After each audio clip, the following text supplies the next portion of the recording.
Hello बच्चों, फिर से आ गए हैं हम एक नए वीडियो में। तो चलिए बच्चों, फिर से हम पूरा हल कराने वाले हैं। तो क्वेश्चन नंबर पहला सत्य असत्य हम पूरे हल कराने वाले हैं। तो चलिए पहला क्वेश्चन आ जाता है, गोपियाँ कृष्ण द्वारा चुराए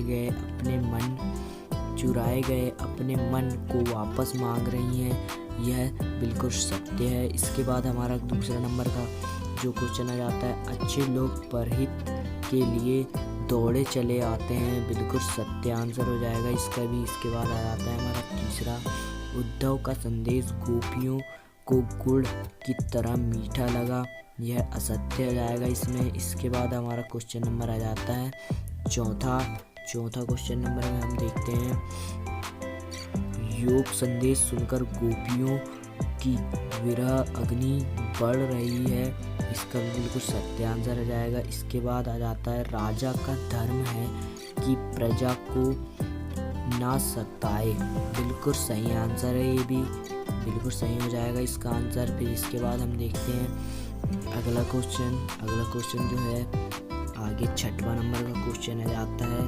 तो इसमें दिया है, क्या दिया है बच्चों, शिव धनुष राम ने तोड़ा, बिल्कुल सही आंसर, शिव धनुष राम ने ही तोड़ा था। इसके बाद कुछ क्षत्रिय राजाओं को हराकर परशुराम राम लक्ष्मण को हराने के सपने देख रहे थे, बिल्कुल सत्य आ जाएगा। इसके बाद आठवां क्वेश्चन, वीर व्यक्ति अपनी प्रशंसा स्वयं करते हैं, असत्य हो जाएगा इसका। इसके बाद हमारा क्वेश्चन आ जाता है, कौन सा क्वेश्चन, शिव धनुष को खंडित देखकर परशुराम क्रोधित हो उठे, बिल्कुल सत्य सही आंसर आ जाएगा इसका।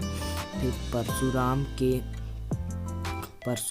के फरसे को देखकर लक्ष्मण भयभीत हो उठे, बिल्कुल गलत है, ये असत्य आ जाएगा। इसके बाद क्वेश्चन नंबर 11, जयशंकर प्रसाद का जन्म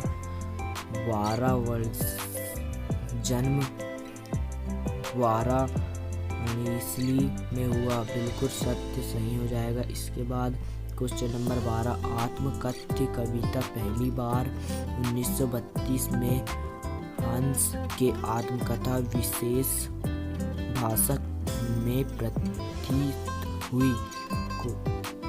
प्रतीत हुई, तो इसका क्वेश्चन आंसर जो आ जाएगा सत्य आ जाएगा। इसके बाद क्वेश्चन नंबर 13 देखते हैं हम, जयशंकर प्रसाद मानो रहकर आरोप की तथा सुनकर के इच्छुक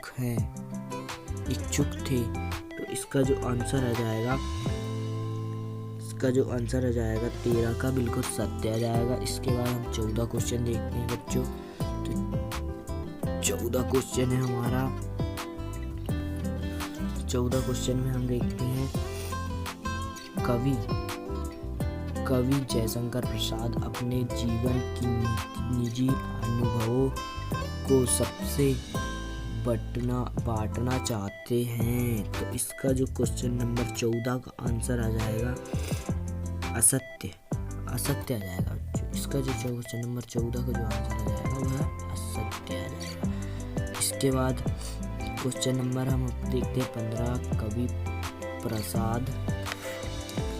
कवि प्रसाद ने अपने मन को भौरे के रूप दिया है, तो इसका जो आंसर आ जाएगा आपका 15 का सत्य आ जाएगा। इसके बाद हमारा क्वेश्चन नंबर आ जाता है 16, हट नहीं रही कविता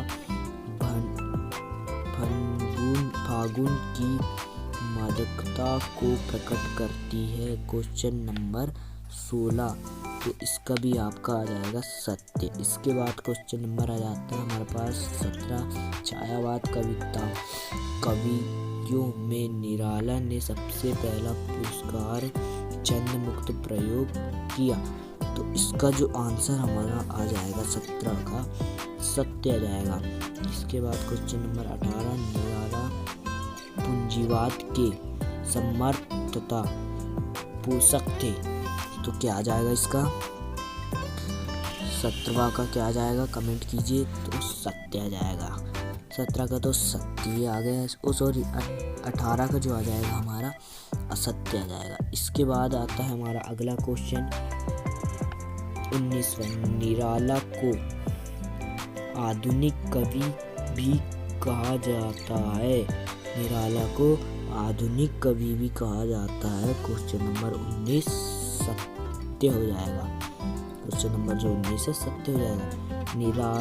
20वां क्वेश्चन, निराला प्रतिवादी कवि है, तो 20वां का भी आंसर सत्य हो जाएगा। इसके बाद क्वेश्चन नंबर 21 आता है, गिरिजा कुमार माथुर प्रयोगवादी कवि थे, बिल्कुल सत्य हो जाएगा इसका भी। इसके बाद अगला क्वेश्चन हमारा जो आ जाता है 22वां क्वेश्चन। तो 22वां क्वेश्चन देख लेते हैं बच्चों।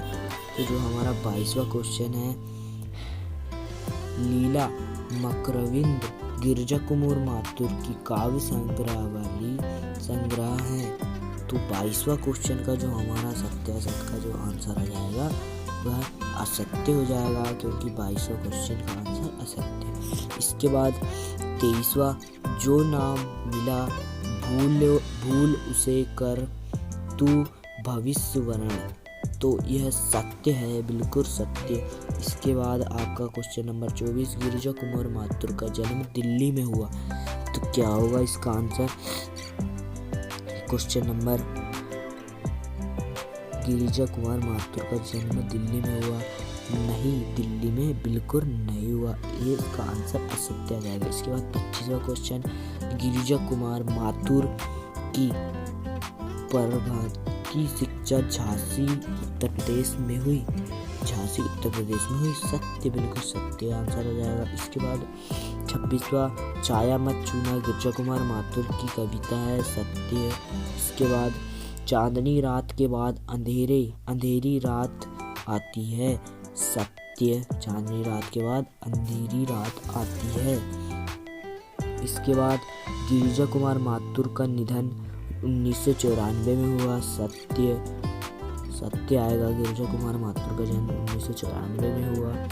इसके बाद हमारा क्वेश्चन नंबर आ जाता है 29, ऋतुराज जनवादी कवियों की श्रेणी में आते हैं, सत्य हो जाएगा। इसके बाद हम आगे देखते हैं क्वेश्चन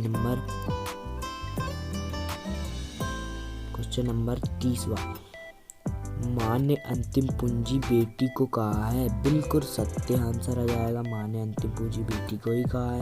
इसके बाद माँ ने कहा, 21वां क्वेश्चन, माँ ने कहा लड़की होने पर लड़की जैसे दिखाई मत देना, बिल्कुल सत्य, यही कहा था। तो आज के लिए बच्चों इतना ही।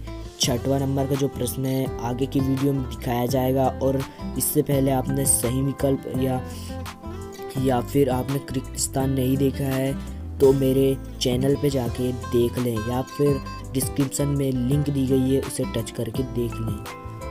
Thank you.